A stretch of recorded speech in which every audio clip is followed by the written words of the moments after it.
We're here at our ministry center on Capitol Hill. Peggy Nienaber, Chief of Program.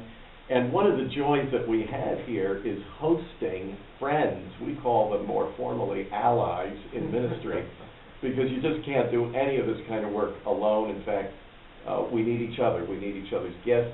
We need each other's companionship, prayers, friendship. And we have a lot of good friends here. One is Jack Kranz. And Peggy, we're going to talk to Jack in a second. Welcome always Thank you. To the fellowship here. It's a blessing, and just great to be in partnership with Faith in Action. Well, you're going to hear about Jack's work in a minute, but Peggy, Jack isn't the only one. We got more allied friends and ministry partners here at our ministry center. We do. We have Priest for Life. We also have Focus on the Family. We have JCN, which is Judicial Crisis Network, and our long-standing Christian Defense Coalition with Pat Mahoney. Pat Mahoney. And you need no introduction to him. He makes enough noise with his own. Yeah. But Point Man Ministries, Jack, talk to us about that, then introduce your guest. Okay. Point Man Leadership Institute. I'm here basically the blessing of being in partnership and fellowship. Point Man Leadership Institute was begun by Bob Vernon, former Assistant Chief of Los Angeles Police, and basically a burden to stimulate and inspire leadership that not only honors God, but ethical leadership across the world. And specifically in the culture of police and law enforcement. Exactly. Which I think you may have said this to me, but I never thought of it this way. But a uniformed officer, or at least a badge-carrying officer, is a person's first encounter with the law, which is the basis of our whole civilization. Exactly. They're the front line. They're a picture of our government. I mean, really, God ordained them to be those who are blessings to those who are good, also a punishment of evil. But that's a heavy weight of responsibility. It really is. For men and women who carry the badge. And the two guests that you have, speaking of, are connected to those. Rob Carter, all the way from out in Fresno, California area, and Jim Bontrager from Elkhart, Indiana. Long time. Jim and I were together in Buffalo, New York years ago, and see each other from time to time. Talk to us about why you three gentlemen are together. Okay, well, Rob basically has a background in actually in construction, but basically, and also in world missions, but just got a deep passion for what's happening in law enforcement. And because of that, developing there in the Fresno area in California, a ministry called Code 3, which he can just mention quickly. Yeah, please give us a word on that. We've got to keep these to those 5-minute YouTube things. Thank you for having us. And Jim can support anything that I would have to share, because he's got the street experience, but Code 3 stands for Christian Officers, Discipleship, and Evangelism, serving God, serving police, and serving communities.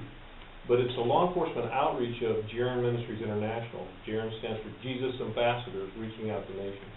We've been in a pastor and church leadership training ministry for many years. So one of the things that, through our involvement with Point Man Leadership Institute over the last 13 years in Africa, bringing that ministry home to the States.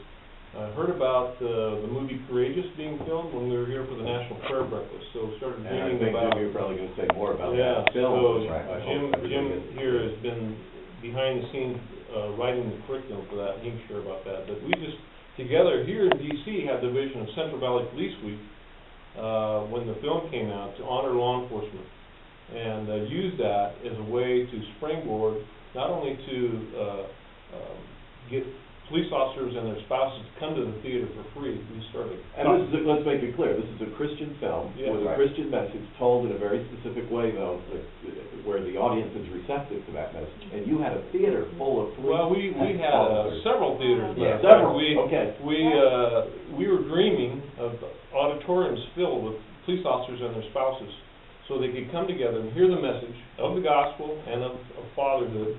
And we would have chiefs, Chief Nick Sensley with Point Man, and Chief Dyer, our local chief in Fresno, as speakers in the auditorium, and challenging them to get on board with the groups to go through Jim's follow-up material. Well, and let's bounce into Jim. Nice segue, because you actually wrote the follow-up material to the film. Well, actually, a team of officers in northern Indiana, southern Michigan, we had the opportunity to get together because law enforcement, by its very nature, you think about 2 Thessalonians chapter 2, we talked about the lawless one coming, and so here we have this fusion point as our culture slides into lawlessness, with those who are law enforcement. And unfortunately, dealing with sad, mad, and bad people all day long, the job takes its toll. We have, 3 times as many police officers commit suicide each year as die in the line of duty. We have just a number of struggles that tears up their relationships and their families, and if they're not careful, develop a cynical attitude, and it has to do with the nature of the job. And so here they are working for the Lord and representing Him, but yet suffering at the hand of the enemy. And so our heart is to see God get in a redemptive way, and Courageous is a wonderful tool to do that, to go in there and just speak the message of hope. And your study gives them something that makes it even more meaningful, because it's not just a film event.